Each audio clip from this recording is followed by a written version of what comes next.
Well, here we are, the last class of the Urban X white grade. Here we see Roland express all of the things we have covered so far in the beginning part of the Urban X syllabus.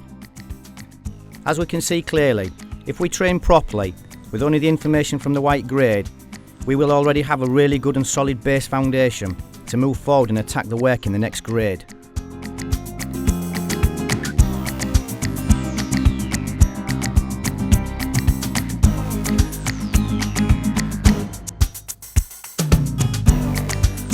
In this first exercise we see Roland and Greg walking through the basic predator, but this time they change roles after each cycle of the exercise.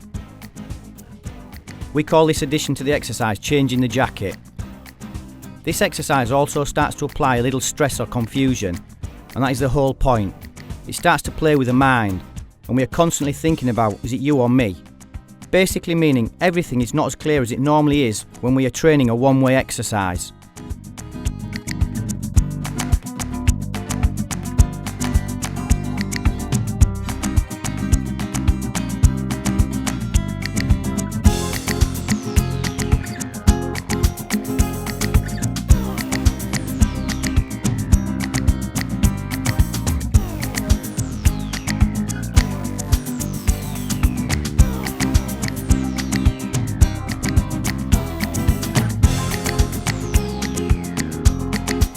This kind of training cultivates reaction, and we start developing abilities that are sourced from feelings and emotions. Little by little we stop worrying about whose turn it is, or did we make a mistake. It doesn't matter if we made a mistake. What matters is that we have the ability to keep flowing. It's just like a band playing live. What happens if somebody hits a wrong chord or misses a beat in front of 50,000 people? Does the entire show come to a standstill, or do they recover and keep on playing? Well, a good band keeps it all together and the show goes on. Why is that? Well, they practice every day, and with practice comes ability and understanding, coupled with emotional content. Obviously combat is no different. If we miss a beat, then the show goes on. No medals for second place in the street.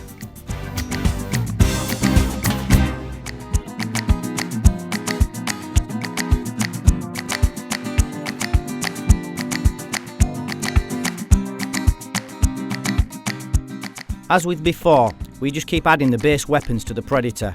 Our concept of learning is very similar to the structure of music. These exercises are the equivalent of musical scales. And once we have spent enough time on understanding the fundamental structure of music, in this case, the Urban X program, and then spent some dedicated time on our scales, again this is represented by our training exercises, we are then ready to jam. And the payback for all of our hard work and dedication is a skilled and spontaneous free play at an extremely high level.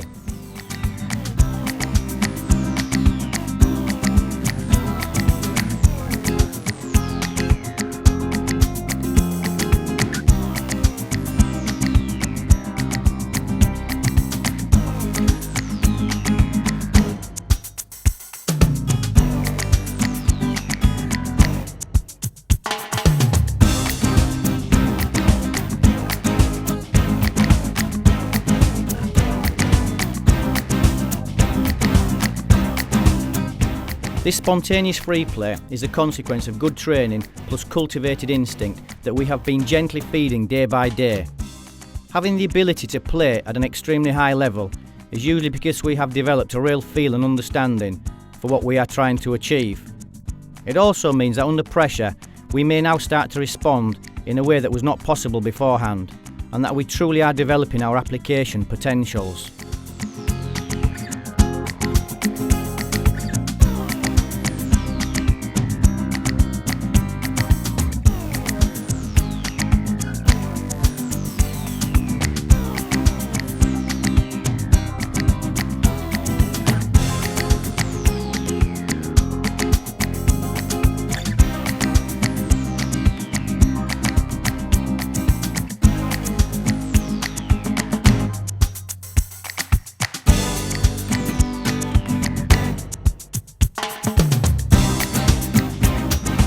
Combining all the movements that we have studied over the last 12 weeks is a real personal challenge.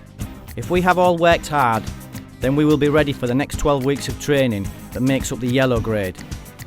It is important that we have followed the classes correctly, as the yellow grade is a continuation and not a separate piece of work.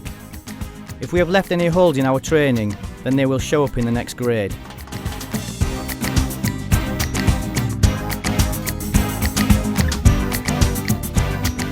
Again, we will touch upon the training environment. It's important to train these exercises outside. Remember when we spoke about the night training in previous classes? Well, there are some really simple reasons as to why we do this.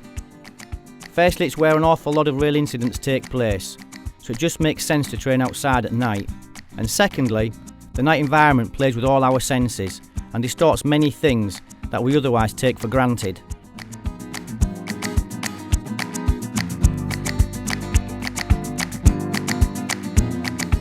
Changing the jacket in the two-man predator exercise is a real blast.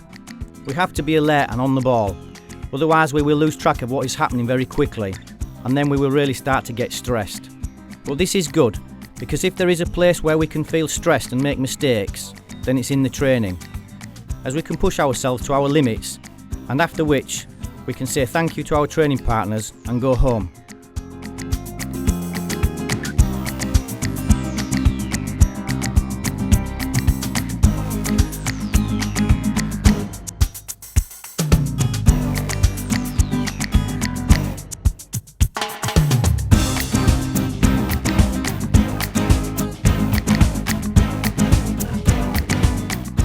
Let's be clear on one thing.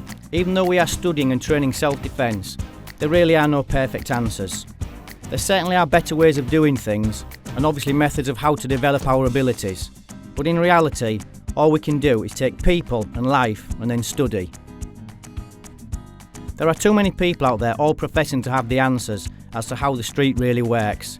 Nobody has the perfect answers. If we just understand that the street is not a very nice place when it all goes wrong, and that we are under no illusions that we can fend off 3 attackers easily, then we're doing okay.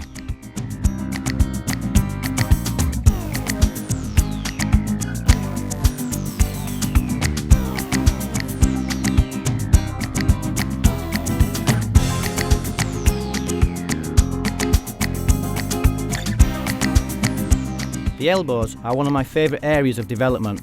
Husto and I have spent years investigating this elusive and radical weapon. As we have explained briefly before, the pensacodo is a radical evolution of the pensador, and I think by now we are all a lot clearer as to what the pensador is and how it came to be.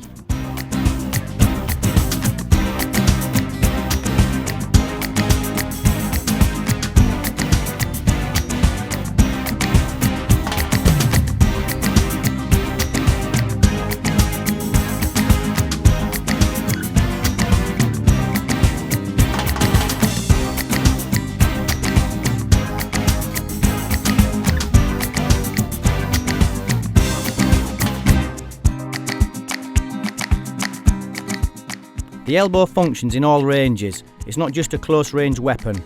It can be used to destroy kicks, punches, knees, elbows themselves, trapping and clinching and so on. So as we can see, the elbow is a weapon of great potential, and we will be exploring all of those potentials over the coming months ahead.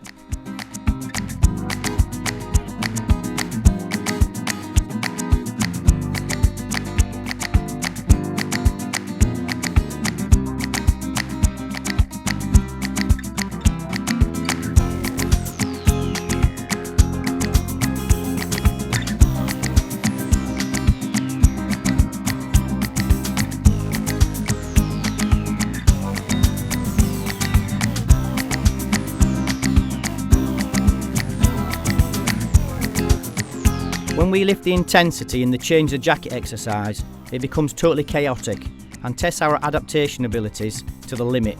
But it really does provoke our instinct. And the cultivation of our instinct is our priority. Because as we now know, with weak or poor instinct, all the techniques in the world are totally worthless.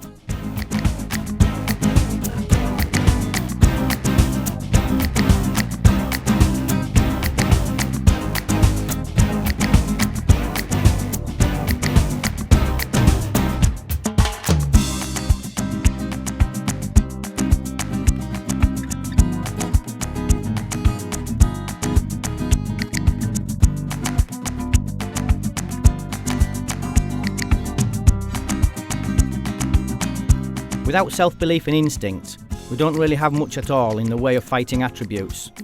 And how do we develop our self-belief? You're looking at it now.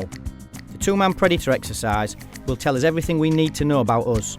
And if we don't feel too good or particularly confident, then we need to keep on training daily and concentrate on our objective until we start to feel more confident about our physical and emotional abilities.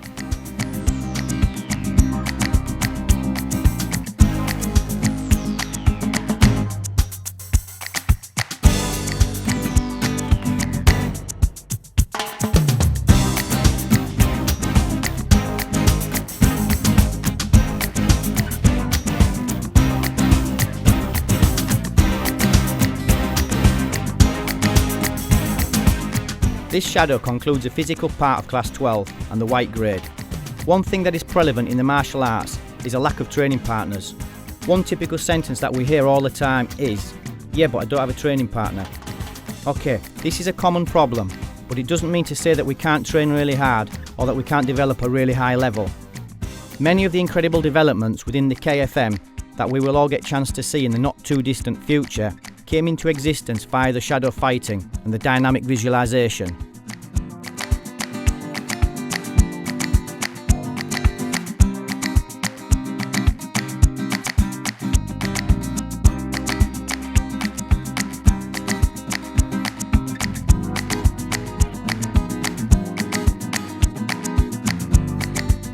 If we can walk and talk a thing in our mind, then we should have the ability to express it physically.